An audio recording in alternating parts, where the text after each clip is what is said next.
So yung mga lods, meron tayong customer yan. Bali yung paa. Pero ginamot ko na yung mga tama niya kanina. Lalagyan na lang natin siya ng karton. Kasi hindi tayo nakakabili dito ng ano, yung simento na ginagamit dito. Hindi tayo nakakabili nun. Kaya dito kasi sa Bicol, kailangan pa ng ano, reseta. Kaya gawa na lang natin siya ng ano, DIY. So yung mga lods ito, baling-bali talaga siya. Ngayon, gawa natin siya ng paraan dahil wala tayong simento. Gawa natin siya ng paraan.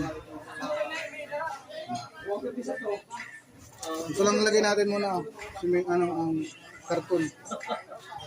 So mulos ito, lagay natin yung ating karton. Yan, baling-bali siya.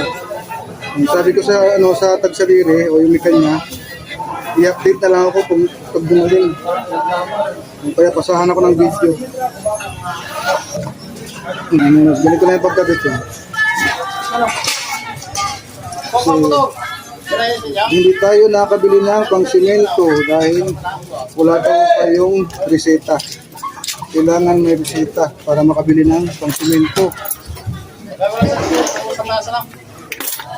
Hindi natin gagawin muna DIY. Tapos lalagyan lang natin siya ng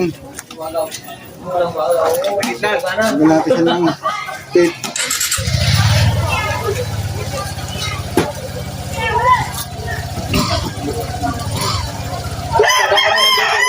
May bandit ka na doon? Wala pa. Mula ko. Oy! Di ba? Katindog na. Lagyan pa natin siya ng mga tape. So yung mga lods na hindi na siya, parang hindi na siya balik, di ba?